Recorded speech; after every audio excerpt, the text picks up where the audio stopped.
Inovação disruptiva.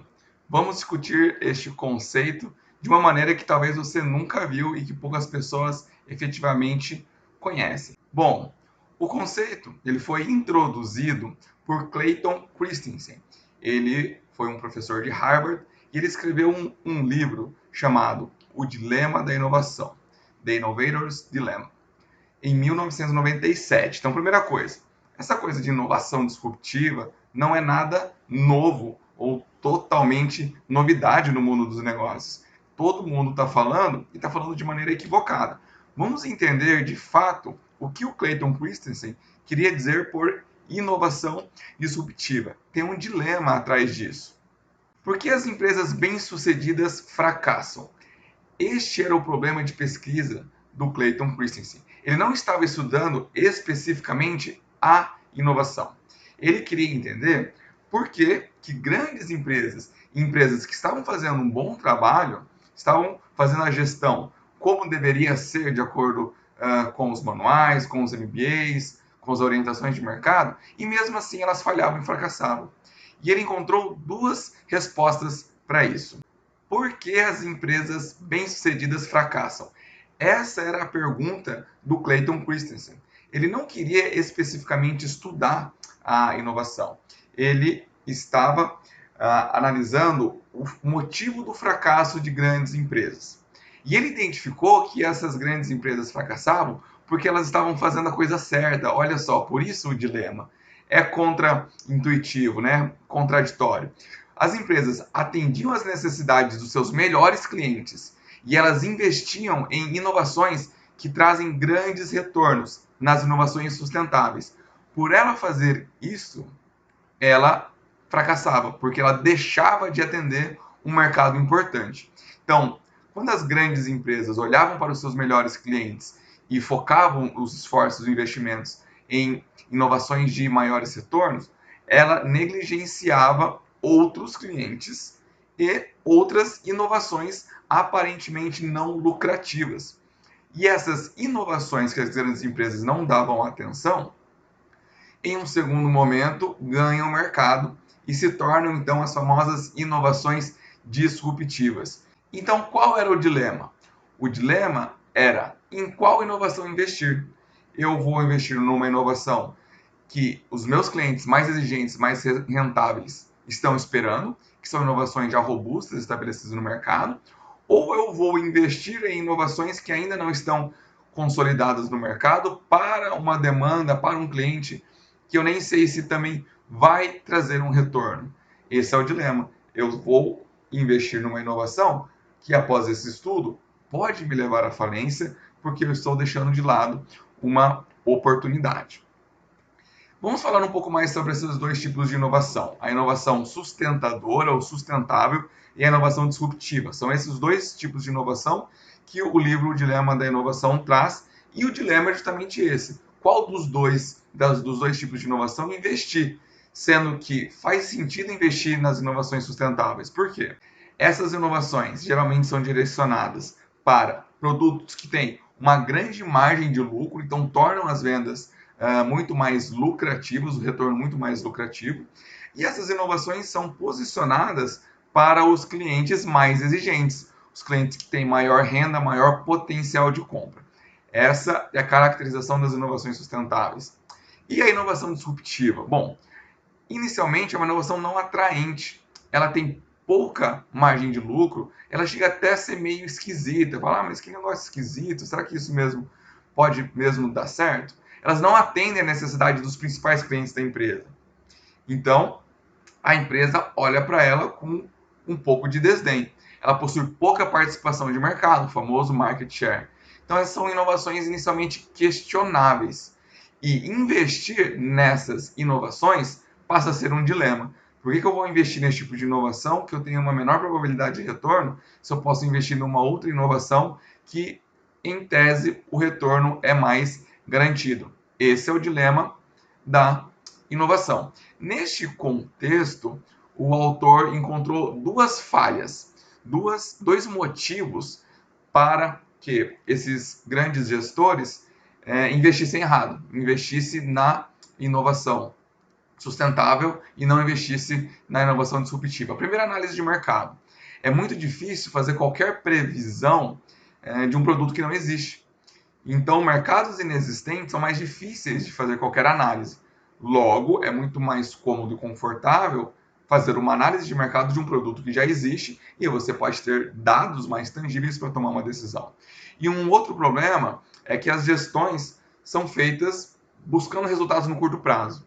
E quem investe numa inovação que ainda não tem abertura no mercado, tem um grande risco, está investindo em algo que tem um risco maior. Então, para bater as metas de curto prazo, esses gestores, esses estrategistas, esses CEOs, essas empresas, focavam na inovação sustentável. Então, aí o Clayton Christensen estava explicando por que as empresas avaliavam mal. Então, eu tenho um dilema e, consequentemente, eu vou para a mais fácil. Mas ir nessa mais fácil tem um motivo. Qual motivo? Eu tenho dados de mercado que melhoram a minha tomada de decisão e eu preciso bater metas de curto prazo. E a gente sabe que olhar para o longo prazo e correr mais riscos podem trazer maiores retornos. Seguindo, pessoal, vamos entender de uma forma gráfica como é a inovação disruptiva. Primeiro, eu trouxe um gráfico aqui para a gente analisar. Em um eixo, a gente tem o desempenho da inovação do produto e no outro eixo, a gente tem o tempo. Então, um gráfico de desempenho e tempo. Primeira linha, a linha dos clientes mais exigentes. O que eu quero dizer? Que conforme vai passando o tempo, esses clientes mais exigentes esperam produtos com melhor desempenho. Então, a gente tem uma linha crescente ali, os produtos, os clientes passam a ser mais exigentes através do tempo. E eu tenho uma outra linha, que são dos clientes menos exigentes, que ela corre na mesma linha paralela, só que mais abaixo. Então, os clientes menos exigentes, eles esperam um desempenho menor dos produtos que compram e das empresas que ofertam esses produtos, e através do tempo ela também tem um aumento de expectativa desse desempenho. Mas, obviamente, ela nunca vai ser igual dos clientes mais exigentes. A gente pode entender aqui também clientes de maior renda e de menor renda. Essa primeira seta aqui representa a inovação sustentável, ou a inovação sustentadora. O que a empresa faz? Ela identifica uma necessidade e investe e vai melhorando o seu produto através do tempo para suprir a necessidade, atender a demanda desses clientes mais exigentes. Então, através do tempo, a empresa também melhora o desempenho do seu produto para atender essa demanda. Embaixo eu tenho, então, a inovação disruptiva. Ela segue o mesmo caminho. Ela busca atender a demanda e as necessidades dos clientes menos exigentes. E, através do tempo, ela melhora também o seu desempenho para os seus clientes. Agora, observem comigo essa seta pontilhada. O que é esse overshooting? Overshooting, digamos que é uma bala a mais, né? Shooting de bala e over a mais. Então, é uma oferta a mais. Significa que há uma diferença entre o que a empresa oferta e o que os clientes precisam. A inovação sustentadora, quando as empresas investem muito na inovação sustentável e sustentadora, ela passa a oferecer para o cliente mais exigente mais do que ele precisa. É só olhar nossos computadores, nossos celulares, vários programas, softwares, hardwares, etc. Eles têm tantas funções que a gente nem conhece, e a gente nem consegue tangibilizar e a gente nem precisa. Então, acaba tendo um descolamento entre o cliente mais exigente e essa inovação sustentadora, que as empresas investem e precisam vender para recuperar o seu investimento. É aí que entra a inovação disruptiva. Quando a inovação disruptiva toca a linha dos clientes mais exigentes, ou seja, ela surge, atende a demanda dos clientes menos exigentes e chega a atender os clientes mais exigentes. É aqui que acontece a famosa disrupção. E tem um monte de gente na internet falando um monte de bobagem. Aqui, disrupção é quando causa uma grande mudança. Ah, beleza, isso aí é óbvio. Mas o conceito original de inovação disruptiva tem que ler o livro do Clayton Christensen. Ah, o livro é antigo, mas está todo mundo falando desse conceito e tem que entender para falar certo, não falar bobagem. Então, palavras da moda, inovação disruptiva, todo mundo sai replicando, porque é uma palavra bonita, né? Causa uma disrupção. Aí qualquer inovação que tenha um grande impacto, o pessoal chama de inovação disruptiva. E todos os palestrantes, consultores e gurus de inovação em marketing e negócios falam: ah, você tem que propor uma inovação disruptiva. O que é uma inovação disruptiva? O pessoal confunde muito inovação disruptiva com inovação radical. Nós temos dois tipos de inovação, várias formas de categorizar a inovação. Uma delas é categorizar em radical e incremental. O que é uma inovação radical? É uma inovação que efetivamente muda todo um histórico de um produto, muda o comportamento das pessoas, ela causa uma mudança muito forte no mercado, nas empresas, nas pessoas. Então é um produto com uma inovação radical. E a gente tem as inovações incrementais, que são pequenas inovações, adaptações, ajustes, que não necessariamente vão causar uma grande mudança no mercado, nas empresas, mas são inovações importantes para melhorar o produto e a gente tem uma evolução no mercado. É só a gente ver os celulares. Ano a ano a gente tem pequenas inovações melhorando os celulares, mas a inovação radical mesmo foi lá com o primeiro iPhone, primeira tela de touchscreen. Isso foi uma inovação radical. Todas as outras acabam sendo inovações incrementais. Então, inovação disruptiva não é inovação radical. O que o pessoal está falando por aí, tudo inovação radical. Inovação disruptiva tem esse contexto aqui do dilema da inovação. Clayton Christensen estava tentando entender por que as grandes empresas falem. E por que elas falem? Porque elas não olham para os mercados menos exigentes, porque elas não olham para as inovações menos robustas ou com menos tecnologia ou que aparentemente não são tão fortes ou poderosas assim como a inovação sustentável. Quando essas pequenas inovações, geralmente de pequenas empresas, crescem e atendem a demanda dos clientes mais exigentes, aí acontece o tal fenômeno da disrupção. É só nesse momento, quando a grande empresa morre. Ela começa a oferecer coisas que o cliente mais exigente não quer, o overshooting, o fenômeno de overshooting, aí as pessoas passam a olhar, não, eu quero essa inovação aqui, porque isso atende à minha demanda. Não é essa inovação sustentadora, sustentável, que acaba sendo mais cara e inútil para mim. Então, é aí que acontece o fenômeno de disrupção. Eu trouxe aqui para a gente refletir 3 exemplos. O grande modelo Ford T, no começo dos anos 90, é uma inovação disruptiva. Ninguém estava olhando para o carro simples, para um carro barato. Henry Ford queria um carro barato para vender para toda a população dos Estados Unidos. Lá naquela época não era todo mundo que tinha carro, o carro era muito caro. Ele queria vender o carro mais barato possível. O Ford T, ele foi visto como um carro esquisito no começo, porque ele tinha poucos acessórios, só tinha cor preta, não tinha todos os aparatos de segurança, e o pessoal olhou e falou, ah, isso aqui não é uma inovação, não é um produto que vai atrapalhar a venda dos concorrentes que tinham carros maiores, mais fortes, mais bonitos. Bom, dedo engano, a Ford construiu seu império principalmente com o Ford T. Airbnb, de onde ele surgiu? Crise de 2008, 2 estudantes estavam sem grana para pagar o seu aluguel, falaram assim, vou colocar um colchão aqui e vou sublocar o meu apartamento para as pessoas que precisam vir aqui ficar uma semana, 2, 3 dias, para eles não irem para um hotel. Então, são pessoas que precisam pagar um pouco menos e eu posso ter uma renda. Foi aí que surgiu o Airbnb. Os hotéis olharam para isso, falaram, tá, é mais uma forma do pessoal ter um alojamento, uma pousada, algo simples. Isso não vai ser tão radical assim, ou tão disruptivo assim, melhor dizendo, no mercado. E aí a gente viu o que aconteceu depois. Hoje o Airbnb é um player gigantesco. O Nubank no Brasil, a mesma coisa. A gente tinha grandes bancos, tem grandes bancos que tratam mal os clientes. Se tem um setor que trata mal o cliente, é banco, com altas tarifas, com informação, falta de boa informação. E o Nubank vem, fala, eu sou digital, não tenho agência, não tenho letras miúdas, e não tinham o poder que os grandes bancos tinham. Os jovens começaram a olhar e falaram, é esse tipo de banco que eu quero.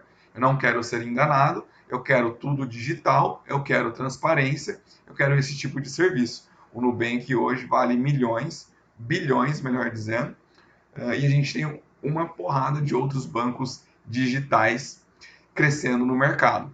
E as grandes empresas, os grandes bancos, aqui eles aprenderam a lição. E eles estão criando produtos mais digitais e até comprando esses bancos que crescem no mercado digital. Para encerrar, pessoal, vamos dar uma olhada aqui nesta definição, nesse trecho do livro. Eu fiquei tampando aí um pedacinho do texto, mas acompanhe a leitura aqui comigo desses pontos importantes. A disrupção ocorre quando uma empresa com menos recursos, olha o que está grifado aí em vermelho, é capaz de desafiar com sucesso as empresas já estabelecidas. Então, a inovação disruptiva tem a ver com empresas menores com menos recursos versus empresas maiores com mais recursos. Enquanto as companhias tradicionais se preocupam em melhorar os produtos e serviços que já oferecem, os mais estáveis, sustentáveis, aos seus clientes, eles acabam ignorando as necessidades de outra parcela do público consumidor. Então, aqueles clientes menos exigentes. Então, outras empresas inovam, atendendo a essas, olha o que está grifado, demandas negligenciadas, fornecendo funcionalidades melhores, geralmente a um preço mais barato, em comparação com os produtos tradicionais das grandes empresas. Vale lembrar que disrupção significa interrupção ou descontinuidade. Ou seja, a inovação disruptiva ocorre quando provoca a descontinuidade de um produto ou serviço hegemônico. Ou seja, quando a empresa hegemônica fale ou tem que retirar o seu produto do mercado porque ela é substituída por uma outra inovação. E essa inovação disruptiva efetivamente muda os hábitos dos consumidores. Então, para a inovação disruptiva efetivamente acontecer, o produto anterior tem que ser substituído. E ela só acontece quando a gente tem pequenas empresas incomodando grandes empresas. E as grandes empresas, pessoal, aprenderam a lição. Quando elas veem uma pequena empresa crescendo, ao invés delas competirem com esse crescimento das pequenas empresas, elas fazem parceria ou até aquisição. A estratégia de aquisição, fusão ou aquisição. A gente tem vários exemplos. Coca-Cola comprando Guaraná Jesus, comprando o Suco Del Valle. A gente tem o Google comprando o YouTube lá atrás, comprando o Waze, comprando um monte de empresa. Facebook comprando o Instagram, comprando o WhatsApp. A gente tem Magazine Luiza comprando um monte de empresa de varejo de tecnologia. A gente pode olhar no ano de 2020, 2021, a Magazine Luiza comprou mais de 20 empresas, porque ela viu potencial nelas para agregar ao seu negócio e também viu que poderiam surgir concorrentes importantes dali. Então, as empresas aprenderam com o fracasso de outras no passado para não deixar que a inovação disruptiva das pequenas empresas acontecesse. Então, tá aí, você agora conhece o que efetivamente é inovação disruptiva. Você não encontra inovação disruptiva em todo lugar. Ela tem um determinado contexto para acontecer. E o mais interessante, voltando no livro, é o dilema. O Clayton Christensen ele queria saber qual era o motivo de grandes empresas fracassarem. E aí ele descobriu, concebeu o conceito de inovação disruptiva. E você é uma grande empresa que não pode deixar a inovação disruptiva crescer? Ou é uma pequena empresa pronto para desenvolver uma inovação disruptiva, causar esse fenômeno de disrupção no mercado e até levar uma grande empresa ao fracasso? Conta para mim aqui nos comentários, não deixe de me seguir lá no Instagram, não deixe de me seguir aqui, ativa o sininho, deixa seus comentários, deixa o seu like. Mais vídeos sobre negócios, inovação e mercado aqui no YouTube. Um grande abraço, tchau!